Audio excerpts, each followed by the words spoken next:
കേരളത്തിലെ ഏറ്റവും കൂടുതൽ പറയപ്പെടുന്ന പ്രേതകഥകളിലൊന്നാണ് ബോണക്കാട് ബംഗ്ലാവിനെ ചുറ്റിപ്പറ്റിയുള്ളത്. ഈ കഥയ്ക്ക് നിരവധി പതിപ്പുകളുണ്ട്. എന്നാൽ ഇവയെ യഥാർത്ഥ സംഭവങ്ങളായി സ്ഥിരീകരിക്കുന്ന തെളിവുകളില്ല. പ്രാദേശികരിൽ പ്രചരിപ്പിച്ചു വരുന്ന ഒരു ഐതിഹ്യമായാണ് ഇതിനെ കാണുന്നത്. കഥ ഇതാണ്. തിരുവനന്തപുരം ജില്ലയിലെ മലനിരകളിൽ സ്ഥിതി ചെയ്യുന്ന ബോണക്കാട് ഒരു കാലത്ത് ചായത്തോട്ടങ്ങൾക്ക് പ്രസിദ്ധമായിരുന്നു. ബ്രിട്ടീഷ് ഭരണകാലത്ത് അവിടെ ഒരു വലിയ ബംഗ്ലാവ് നിർമ്മിക്കപ്പെട്ടു. പറയപ്പെടുന്ന കഥയനുസരിച്ച് ആ ബംഗ്ലാവിൽ താമസിച്ചിരുന്ന ഒരു ബ്രിട്ടീഷ് ഉദ്യോഗസ്ഥന്റെ ചെറിയ മകൾ ദുരൂഹ സാഹചര്യത്തിൽ മരിച്ചു. അതിനുശേഷം രാത്രികളിൽ കുട്ടിയുടെ കരച്ചിൽ കേൾക്കാമെന്നും വെള്ള വസ്ത്രം ധരിച്ച ഒരു പെൺകുട്ടിയെ ബംഗ്ലാവിനും ചുറ്റുപാടുകളിലും കാണാമെന്നുമാണ് ചിലർ അവകാശപ്പെട്ടത്.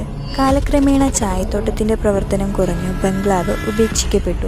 പിന്നീട് അവിടേക്ക് പോയ ചിലർ രാത്രിയിൽ വിചിത്രമായ ശബ്ദങ്ങൾ കേട്ടതായും ആരോ പിന്തുടരുന്നത് പോലെയുള്ള അനുഭവം ഉണ്ടായതായും പറഞ്ഞിട്ടുണ്ട്.